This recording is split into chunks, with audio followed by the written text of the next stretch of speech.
नमस्कार। आज का मुद्दा में आप सभी का स्वागत है। मैं हूं आदित्य नामदेव। छत्तीसगढ़ में आज विधानसभा में धान को लेकर जबरदस्त घमासान मचा, सदन के भीतर भी और सदन के बाहर भी। एक तरफ मोर्चा नेता प्रतिपक्ष चरणदास महंत ने विधानसभा में संभाला, तो दूसरी तरफ सदन के बाहर प्रदेश अध्यक्ष दीपक बैज ने।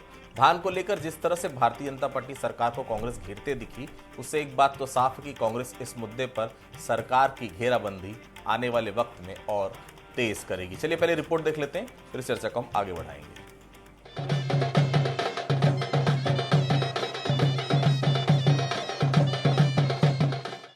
छत्तीसगढ़ विधानसभा सत्र शुरू होने से पहले बाहर माहौल खुशनुमा था, लेकिन अंदर शीत सत्र में धान पर गर्मागर्मी देखने को मिली।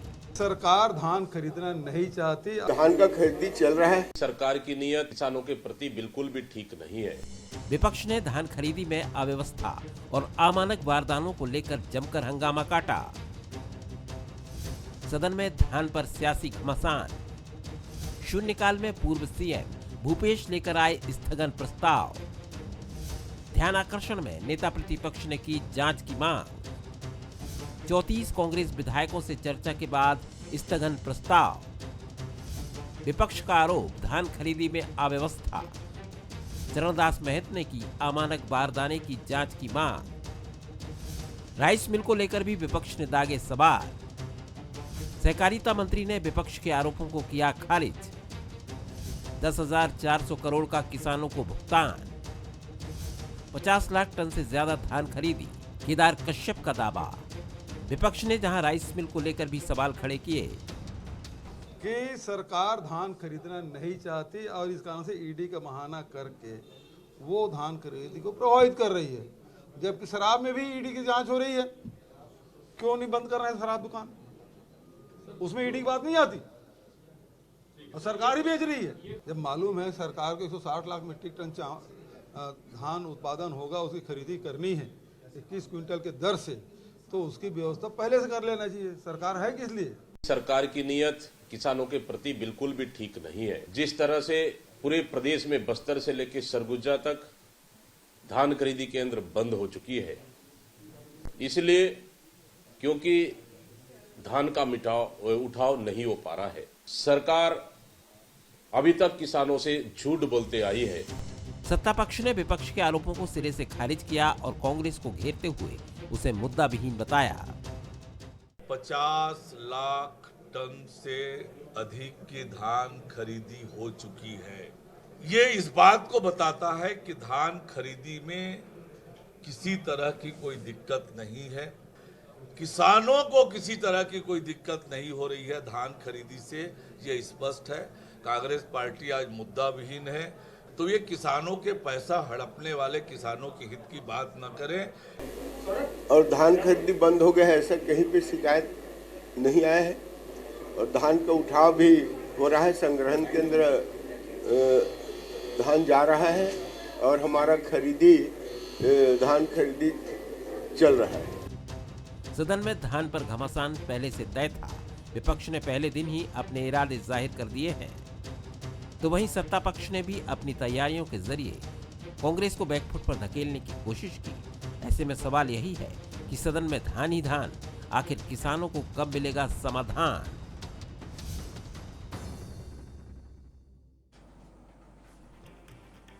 धान और किसान कांग्रेस का फेवरेट सब्जेक्ट रहा है। ऐसे में कांग्रेस को लगता है कि विधानसभा और लोकसभा चुनाव की हार की भरपाई अगर करनी है तो उसे हर हाल में धान और किसान का मुद्दा पकड़कर रखना होगा। आपको याद होगा कि 2018 का विधानसभा चुनाव भी कांग्रेस ने इसी मुद्दे पर जीता था, जिसमें कर्ज माफी और किसानों के समर्थन मूल्य में बढ़ोतरी की बात थी। हालांकि दूसरी तरफ सरकार की भी चुनौतियां कम नहीं है। बेशक अब जाकर राइस मिलर्स की नाराजगी खत्म हो गई है और धान का उठाव शुरू होने वाला है, लेकिन धान खरीदी केंद्र में जिस प्रकार से कंप्यूटर ऑपरेटर्स की हड़ताल चल रही है, बारदाना, टोकन सिस्टम जैसी कई चुनौतियां हैं जो भारतीय जनता पार्टी सरकार के लिए आने वाले दिनों में परेशानी बढ़ाने का सबब बन सकती है। मुश्किल वाली बात यह भी कि अभी विधानसभा का सत्र 20 दिसंबर तक चलना है। ऐसे में इस मुद्दे को कांग्रेस पूरे सत्र तक जिंदा रखने की कोशिश में है। तो क्या धान और किसान पर घमासान निकाय चुनाव का एजेंडा है? क्या वाकई में धान के मुद्दे पर किसान परेशान है या फिर कांग्रेस इस मुद्दे पर राजनीति कर रही है? और क्या किसानों के मुद्दे पर हितैषी बताने पर कांग्रेस को इसका चुनाव में लाभ मिलने वाला है, ऐसा लगता है आपको? चलिए चर्चा की हम शुरुआत करेंगे, उसके पहले बंसल न्यूज के कुछ सवाल हैं। क्या सवाल है? सवाल नंबर 1, क्या सदन में धान के घमासान से किसानों को समाधान मिलेगा? दूसरा सवाल, क्या धान खरीदी में गड़बड़ी के आरोप लगाकर कांग्रेस सियासत चमका रही है? तीसरा सवाल, धान खरीदी पर सवाल उठाने पर विपक्ष को मुद्दा विहीन क्यों बता रही है सरकार? ये 3 सवाल है जो बंसल न्यूज उठा रहा है। मेहमानों से आपको तारुफ कराता हूँ। कुंवर निषाद साहब हैं, माफ कीजिएगा, कांग्रेस के विधायक हैं और बहुत सीनियर लीडर हैं। सुनील चौधरी साहब हैं, भारतीय जनता पार्टी के प्रवक्ता हैं, बहुत स्वागत करता हूं। अनिरुद्ध दुबे साहब हैं, वरिष्ठ पत्रकार हैं, बहुत स्वागत करता हूं। चूंकि सदन से जुड़ा मामला है और सदन में मौजूद जो विधायक हैं कुंवर निषाद जी, वो हमारे साथ मौजूद है। शुरुआत उन्हीं से करता हूं। कुंवर जी, धान को लेकर आप लोग राजनीतिक लड़ाई लड़ रहे हैं या वाकई में आप लोगों को किसानों की चिंता सता रही है? निषाद साहब। देखिए, धान की लड़ाई पर आदरणीय, जैसा आपने कहा कि नामदेव साहब की राजनीतिक लड़ाई चुनाव में हो सकता है, लेकिन धान का जो मुद्दा है प्रदेश के किसानों के हित की बात है। जिस हिसाब से भाजपा की सरकार ने चुनाव में जो वादे किए थे कि किसानों को एक मुश्त राशि देने की बात कही थी, पंचायतों के माध्यम से नगद आहरण की बात कही थी, और अभी समुचित व्यवस्था किसान, देखिए आपने एक तो सबसे पहले खरीदी 1 नंबर को करना था, आपने 14 तारीख को चालू किया। 13 दिन लेट होने के बाद आप व्यवस्था नहीं दे पा रहे हैं, बारदाना की आपूर्ति समय पर नहीं हो पा रही, 1 सप्ताह में आपके बारदाना खत्म हो जा रहे हैं, किसानों को 50% बारदाना लाने के लिए आप बाध्य कर रहे हैं। उसके बाद किसान जब खुली मार्केट में जाकर ले रहे हैं तो 35, 40, 45 रुपये तो बारदाना लेना पड़ना है, और आपके पास आने के बाद कह रहे हैं कि आप बारदाना लाइए, हम 25 रुपये के हिसाब से उसका रेट देंगे। लेकिन ये अभी तक स्पष्ट रूप से निर्देश नहीं कि उसको 25 देंगे कि 12 देंगे कि 10 देंगे। ऐसी व्यवस्था अमूमन हर सोसाइटी, हर धान खरीदी केंद्र में मैं लगातार अपने क्षेत्र के साथ साथ अन्य क्षेत्रों में मुझे प्रभारी बनाकर तो वहाँ जाकर देखा हूँ। सबसे बड़ी बात आपको बता रहा हूँ नामदेव साहब कि मैं जब भानु प्रतापपुर विधानसभा के दौरे पर था तो वहाँ एक धान खरीदी केंद्र समिति सोसाइटी क्योंटी है, लगभग 6 ग्राम पंचायत, लगभग 26 गांव के लोग किसान आते हैं। 3 तारीख तक वहां धान की खरीदी नहीं, 3 दिसंबर तक। सोचिए 14 तारीख सरकार ने व्यवस्था की धान खरीदी करने की, लेकिन 3 दिसंबर तक खरीदी नहीं थी, क्योंकि वहां के समिति ने जो घालमेल किया था, लगभग 30 से 35 लाख रुपए समिति का जो पैसा था उनको कुछ लोग खा कर बैठ गए थे, जिसके कारण ये धान खरीदी नहीं होती और सरकार भी इसमें संज्ञान नहीं ली और 3 तारीख तक खरीदी प्रारंभ नहीं हुई थी। वहाँ के लोग स्वयं किसान जब धान खरीदी प्रारंभ किए तब वो धान खरीदी हम लोग गए उसी दिन प्रारंभ हुए, और ऐसे ही वहाँ के किसान कर्ज पटा चुके थे, लेकिन वो कर्ज उनके खाते में समायोजन नहीं हुआ था। वो बेचारे अब इस कि हम धान बेचेंगे तो हमारा कर्ज करें, सबके पास रसीद है, प्रमाणित है। और अभी पता चला है कि वहाँ के जो समिति प्रबंधक, जो वहाँ के ब्रांच मैनेजर, उनको सीईओ के द्वारा ये दिया जा रहा है धमकी कि आपके खाते से जमा किया जाएगा, आप उसका कर्ज पटाएंगे। तो ये स्थितियां लगातार अमूमन हर समिति में, और मेरे विधानसभा की बात करूं, मेरे बालोद जिला की बात करूं तो आपको बता देता हूं लगभग 139 धान खरीदी केंद्र ऐसे जहां बफर लिमिट से ज्यादा धान आ चुका है। ठीक है, लेकिन संग्रहण केंद्र में आपके धान नहीं पहुंच पा रहे, तो किसान लगातार परेशान है। ठीक है। चौधरी साहब, आप तो जमीन से उठे हुए नेता हैं, सबसे कठिन चुनाव जीतकर आप आए हैं, इसलिए सवाल आपसे भी बराबर है कि आज जब कांग्रेस इस मुद्दे पर स्थगन लेकर आई थी, ग्राह्य करवा देते आप लोग। आप ही लोग तो राजनीति करने का अवसर दे रहे हैं और जनता जान देख रही है कि कांग्रेस लड़ रही है उनके लिए, तो जनता के लिए फायदेमंद है, कांग्रेस के लिए भी, जनता के लिए भी कम से कम धान का मुद्दा आ रहा है, दे देते। ग्राह्यता पे चर्चा आपने कराई, इससे अच्छा ग्राह्य कर लेते, डिटेल चर्चा हो जाती और आप लोग का जवाब भी आ जाता उसमें। चौधरी साहब जी, राम राम, जय जोहार, जय छत्तीसगढ़। देखिए, सबसे पहले तो बता दूं कि छत्तीसगढ़ में धान के विषय को लेकर के इस बार कांग्रेस ने मुंह की खाई है। 2023 के चुनाव में जनता का जनादेश जो है वो भारतीय जनता पार्टी के पक्ष में मिला और उसका बड़ा कारण था। मैं आलोचना पर नहीं जाऊं, फिर भी छत्तीसगढ़ की जनता को सारी बातें बहुत अच्छे से पता है। वर्तमान समय में हम धान खरीदी को लेकर के कृत संकल्पित हैं और पूरी योजनाबद्ध तरीके से काम कर रहे हैं। 14 नवंबर से धान खरीदी हुई है जो 31 जनवरी तक होगी, और मैं आपको सभी को पता होगा 15 दिसंबर तक की अभी की स्थिति में और कांग्रेस की स्थिति में केवल इतना ही आकलन हम कर लेते हैं। 15 दिसंबर तक के 10,66,000 किसानों से 50.02 लाख मीट्रिक टन जो धान है वो भी कांग्रेस की सरकार के समय में किसानों ने, भाजपा की सरकार के समय में किसानों ने विक्रय किया। सेम अगर डेटा हम देखें 15 दिसंबर तक कांग्रेस का, तो कांग्रेस का था 7.33 लाख किसानों ने 36.30 जो है मीट्रिक टन वो धान उन्होंने विक्रय आपने किया था। टारगेट भी तो बढ़ाया है जी ना, जी, लेकिन- टारगेट वही मैं कह रहा हूं, विश्वास बढ़ा भारतीय जनता पार्टी की सरकार आने के बाद। जब हमने कहा 21 कुंटल धान लेंगे, 3100 रुपए में लेंगे, बार बार कांग्रेस इस प्रश्न को उठाती है कि एक मुश्त राशि क्यों नहीं दे रहे हैं। मैं कांग्रेस से सीधा सीधा प्रश्न पूछना चाहता हूं कि क्या आपने अंतर की राशि एक मुश्त दी थी कि एक बार राहुल जी का इंतजार किया था, सोनिया जी का इंतजार किया था, प्रियंका जी का इंतजार किया, खड़गे जी का इंतजार किया, आते गए और बटन दबाते गए। देखिए, कांग्रेस पूरी तरीके से मुद्दा विहीन है छत्तीसगढ़ के अंदर में। कांग्रेस के पास कोई विषय बचा नहीं है। अब आप चिल्लाते रहिए, कुछ नहीं, जनता भली भांति समझती है। और बहुत सारे विषय थे। बारदाने के विषय में माननीय पूर्व मुख्यमंत्री भूपेश बघेल जी आरोप लगाते हैं। बारदाने के विषय में एक तो इनके समय में जो है सही समय पर ऑर्डर नहीं दिया जाता था। भारतीय जनता पार्टी की सरकार ने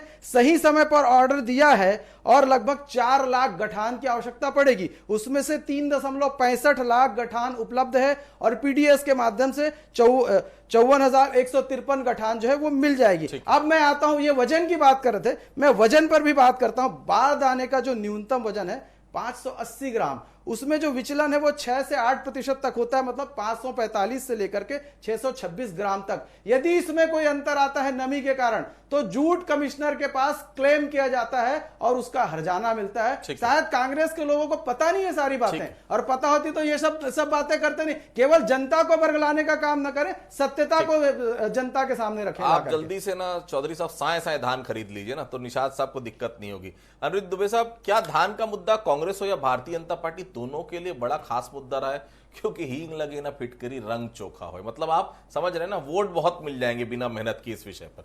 दुबे साहब, निश्चित रूप से जो है 2018 में जो कांग्रेस की सरकार आई तो किसान और धान के कारण ही आई, और फिर ये लहर जो है कांग्रेस ने लहर पूरे देश में और राज्यों में चलाई, छत्तीसगढ़ का उदाहरण देते हुए। भारतीय जनता पार्टी भी इसका महत्व समझ रही है, तो दोनों तरफ से किसान और धान की बराबर बात होती है। और देखिए, जहाँ तक के जो है आपने मुद्दे पे प्रश्न किया कि दोनों पार्टियों का क्या हथियार है, आपका आशय यही था, हालांकि सीधे आपने नहीं कहा लेकिन मैं इसको कह दे रहा हूँ। देखिए, क्या है कि 2-3 विषय तो हर बार आते हैं। एक ये कि धान खरीदी जो है निर्धारित समय पे होना चाहिए, जो भी विपक्ष में रहता है वो बात करता है, और दूसरी बात बारदाने घटिया स्तर के, हल्के स्तर के, ये मुद्दा हर बार आता है, जो भी विपक्ष में रहता है वो कहता है। उसके बाद फिर वो तीसरा जो रहता है कि धान खरीदी की अवधि और आगे बढ़ाई जाए। ये तो जो है कोई कांग्रेस रहे या भाजपा रहे कहती है, सब 1 नवंबर से बोलते हैं, 1 नवंबर से किसी ने खरीदारी नहीं किया, खरीदारी नहीं की। लेकिन एक बात यह है आदित्य जी, जहां तक के गौर करने वाली बात है कि धान खरीदी सुस्त चल रही है या तेज चल रही है। बारदाने जो है 50, भूपेश बघेल जी ने आज सदन में कहा, आज ये मामला उठाया कि वहां पे 50% बारदाने जो है किसान खुद लेकर आए, और एक नहीं बहुत सारे आरोप लगा दिए उन्होंने तो ये कहा कि यहाँ कहीं 20 क्विंटल तो कहीं 21 क्विंटल खरीदा जा रहा है, और कहीं पे किसान रात भर खरीदे हैं। फिर ऑनलाइन ऑफलाइन का चक्कर अलग है, जैसे ही होता है तो तुरंत ऑफलाइन हो जाता है, और तरह तरह की बात। लेकिन एक ये मेरे को बड़ा अजीब लग रहा है कि धान खरीदी के समय में राइस मिलर्स लोगों की हड़ताल, ऑपरेटर लोगों की हड़ताल, फिर किसान भी जो है आंदोलन की भूमिका में, ये सब एक साथ ऐसा घटित होते तो दिखता नहीं था। ये क्या वास्तव में वाजिब कोई मांग है, किसी का हक मारा जा रहा है, या संयोग है? इस पर बहुत चिंतन मनन करने की जरूरत है आदित्य जी। बिल्कुल। तो मेरा एक सवाल था निषाद साहब, आपको परेशानी किस बात से? क्योंकि आप लोगों के आरोपों में मुद्दा कम राजनीति ज्यादा दिखती है आप लोग, क्योंकि आज जो मुद्दा उठा रहे हैं इसमें किसानों की आवाज क्यों नहीं है? अगर दर्द है किसानों को तो किसान सड़क पर क्यों नहीं? कंप्यूटर ऑपरेटर्स की हड़ताल के चलते आज जरूर दिक्कत हुई, मैं बिल्कुल मान रहा हूं, लेकिन बारदाना, टोकन, इन सब मुद्दों को लेकर किसानों की तरफ से बहुत ज्यादा शिकायत सुनने को क्यों नहीं मिल रही? कांग्रेस को सबसे ज्यादा शिकायत क्यों नहीं? आपने देखा होगा नामदेव साहब, मैं अपने बालोद जिला की बात बताऊं, बहुत से धान खरीदी केंद्र पर किसान ताला लगा के हड़ताल पर बैठ गए थे। वहां अमूमन ये स्थिति निर्मित हुई थी, और माननीय चौधरी जी ने जो कहा कि एक मुश्त राशि देने में हम जो दे रहे हैं, घोषणा आपने कहा था एक मुश्त राशि देकर, हमने कहा था कि हम 25 रुपए में धान खरीदेंगे, आपने कहा था 31 रुपए एक मुश्त में और 50 से करेंगे। तो ये मुद्दा आपके लिए हो सकता है, हम तो बराबर किस के हिसाब से उनकी राशि उसके खाते में डालते, इसलिए किसानों को कोई चिंता नहीं थी। और सबसे बड़ी बात कि आज की परिस्थिति में चाहे वो कंप्यूटर ऑपरेटर हो, चाहे किसान हो, वो चाहे राइस मिलर्स हो, जो आज हड़ताल की दौर से गुजर रहे हैं, लगातार किसान राइस मिलर्स और सरकार की सहमति के संबंध में बातें होती हैं, लेकिन कहीं पर ये नहीं होता है। वीडियो रिकॉर्डिंग के माध्यम से इनकी बातें की जाती है, तब वो 80 रुपये में सहमत होते हैं। लेकिन मैं ये कहता हूँ कि जिस हिसाब से पहले 120 रुपये कस्टम मिलिंग होता, आज 80 रुपये आपने कहा और ये मनाने की कोशिश की। आपके राइस मिलर्स एसोसिएशन के अध्यक्ष का बयान आता है वीडियो के रूप में सार्वजनिक रूप से कि इससे अच्छा तो कांग्रेस की सरकार थी जो हमको इतना सब चाहिए, और आज ये स्थिति निर्मित हो रही कि क्या ऐसा मत हो कि सरकार के दबाव में कि राइस मिलर्स को आत्महत्या करना मत पड़े। तो ऐसा सार्वजनिक बयान, और अभी आपको पता चला कि कल बीजेपी के बहुत से ऐसे राइस मिलर्स जो पदाधिकारी हैं उनके राइस मिल पर भी छापा मारा गया। तो उनको दबाने का, डराने का प्रयास बीजेपी के लोग ही उनके अपने लोगों को डराने का प्रयास कर रही है। तो ये लगातार अमूमन जो बातें आ रही, मैं कहता हूँ इस पर स्पष्ट होना चाहिए। और रही बात खरीदी की, तो मैं सीधा सीधा बता देता हूँ कि मैं स्वयं लगातार भौगोलिक ज्ञान मुझे लगातार अपने क्षेत्र में घूमते रहता हूँ। अब बारदाने की परेशानी आई है और आज भी बारदाने की परेशानी है। जब हमने 1 नवंबर से धान खरीदी की है, अब आप बता दें कब नहीं किया, वो जरूर कोरोना काल के समय जूट का सब प्रॉब्लम रहा है। वो सब जानते हैं कि उस समय सारे कल कारखाने बंद थे, इसलिए जूट की आपूर्ति नहीं हो, बारदाने की आपूर्ति फिर भी हमने किसानों निवेदन करके किया था, तो वो 1 साल का हमारा था। लेकिन आज आपके पास सारी संसाधन, सारी चीजें हैं, कहीं पर कोई मिल बंद नहीं है, उसके बाद बारदाने की आपूर्ति नहीं कर पाना, कहीं ना कहीं प्रशासनिक आपकी सरकार की व्यवस्था का चूक का खामियाजा किसान भुगत रहे। चौधरी साहब, कहीं ना कहीं खामियां तो है ना। राइस मिलर की हड़ताल आप लोगों ने भले खत्म करा दी, हालांकि अभी तक कोई ऑफिशियल स्टेटमेंट नहीं है, लेकिन मंत्री जी ने कहा कि खत्म हो गई, कल से जो है धान उठाव शुरू हो जाएगा। लेकिन कंप्यूटर ऑपरेटर्स की हड़ताल भी है, दिक्कतें तो हो रही है। क्या तैयारियां सही नहीं हुई, और क्या दबाव में अगर हड़ताल खत्म भी हो गई चौधरी साहब, फिर से नहीं होगी, इसकी कोई गारंटी? देखिए, कुंवर सिंह निषाद जी बैठे हुए हैं, वो पिछली सरकार में भी विधायक रहे हैं, कांग्रेस के वरिष्ठ विधायक हो गए हैं। मैं उनसे पूछना चाहता हूं कि 2022-23 की राशि क्या आपने उनको दे दी है? आपने दी है राशि? हड़ताल जो करने की अभी आप योगेश अग्रवाल जी की बात कर रहे थे कि आपने राशि नहीं दी। 40 रुपए से बढ़ा करके कस्टम मिलिंग की राशि आपने 120 रुपए किया, और उसमें भ्रष्टाचार हुआ, ऐसा ईडी के पास पर्याप्त सबूत है। और इसलिए वो मामला चूंकि ईडी के संज्ञान में है, और आप सोचिए 200% की वृद्धि, 40 से 120, और उसमें क्या गोलमाल हुआ। इस विषय पर दूध का दूध, पानी का पानी होना चाहिए, और इस विषय को लेकर के सरकार कह रही। उसके पश्चात जो है सारे विषय जो है हमारे मिलर्स के साथ, वो सारे विषय जो है वो पूरी तरीके से प्रॉपर लाइनअप कर लिए गए हैं। और मैं बता दूं कि जो छापे पड़े हैं उसमें आप ये ना देखिए हम भाजपा कांग्रेस नहीं, जो व्यक्ति किसी व्यापार व्यवसाय को करता है वो ईमानदारी से उसमें काम करे। ये भारतीय जनता पार्टी की सरकार है, क्योंकि हम बार बार कहते हैं हमारी सुशासन वाली सरकार है। तो यदि आपने अनुबंध किया है, मिलर्स ने अनुबंध किया है, तो अनुबंध की शर्तों के अनुरूप उनको काम करना पड़ेगा, चाहे वो किसी दल के व्यक्ति हो, काम तो करना ही पड़ेगा। लेकिन फिर भी किसानों के साथ और मिलर्स के साथ भी सरकार जो है वो कहीं ना कहीं सद्भावना पूर्वक ही कार्रवाई कर रही है। पर ये चीज समझना चाहिए। लेकिन कांग्रेस कहां पर है? कांग्रेस केवल और केवल राजनीतिक विषय बनाने के ऊपर में अड़ी हुई है। कांग्रेस चाहती है कि कैसे भी करके छत्तीसगढ़ की जो फिजा है वहां पर कुछ ना कुछ ऐसा सिगुफा छोड़ा जाए, अफवाह फैलाई जाए। अफवाह फैलाने में तो माहिर है हमारे। बाद में देखिए, पहले कहा गया धान के विषय को, तो हमने कहा, सरकार ने कहा कि यदि अफवाह फैलाएंगे तो एफआईआर होगा, तो अफवाह फैलाना बंद हो गई। उसके बाद धीरे धीरे देखिए अब ये विधानसभा के अंदर में बरगलाने का प्रयास कर रहे हैं। विधानसभा के अंदर में आप कितना भी कह लें, लेकिन छत्तीसगढ़ का किसान जानता है, एक भी किसान जो है उसको पता है, ठीक है आज कोई व्यवस्था में कोई खामी आई होगी, लेकिन भारतीय जनता पार्टी की सरकार ने कहा है 160 लाख मीट्रिक टन धान हम खरीदेंगे, और वो खरीदेंगे, ये 100% वादा है। हो सकता है कि थोड़ी समस्याएं हो, लेकिन समयबद्ध तरीके से ये सरकार जो है अपना वादा पूरा करेगी। दुबे साहब, क्या धान और किसान का मुद्दा निकाय चुनाव में भी बड़ा मुद्दा होता है क्या? और अगर नहीं है तो फिर सभी पार्टियों का जोर इस पर क्यों दिख रहा है अचानक? जी देखिए, मेरा ये मानना है कि जो निकाय चुनाव, चाहे वो नगर निगम हो, नगर पालिका हो या नगर पंचायत, मैं नहीं समझता कि वहाँ पे जो धान को के मुद्दे पे कुछ जो है आगे बढ़ा जा सकता है या इस मुद्दे पे खेला जा सकता है, क्योंकि वो उसमें स्थानीय मुद्दे जो है बहुत ज़्यादा काम करते हैं, और व्यक्ति का जो है चरित्र बहुत काम करता है, पर्सनैलिटी काम करती है, उसका जो पार्टी के प्रति उत्तरदायित्व जो रहा होता है, जो इमेज बनती है, वो सब काम करती है। धान की देखिए, पहले क्या है कि छत्तीसगढ़ में बहुत दूसरी तरह की बातें हुआ करती थी, मतलब राजनीतिक पार्टियों के बीच। वो बात होती थी जातिगत जो है आदिवासी की बात हो, या फिर ओबीसी की बात हो, या फिर नक्सलवाद की बात हो। ये तो 2017 और 18 से जो है किसान और धान ये बहुत बड़ा मुद्दा बन गया, और उसके बाद जो बन गया, तो अब जो है मुझे लगता है कि बहुत समय तक छत्तीसगढ़ की राजनीति जो है इसी पर केंद्रित रहेगी। मैं अविभाजित मध्य प्रदेश के समय से डॉक्टर चरणदास महंत जी को देखते आ रहा हूं।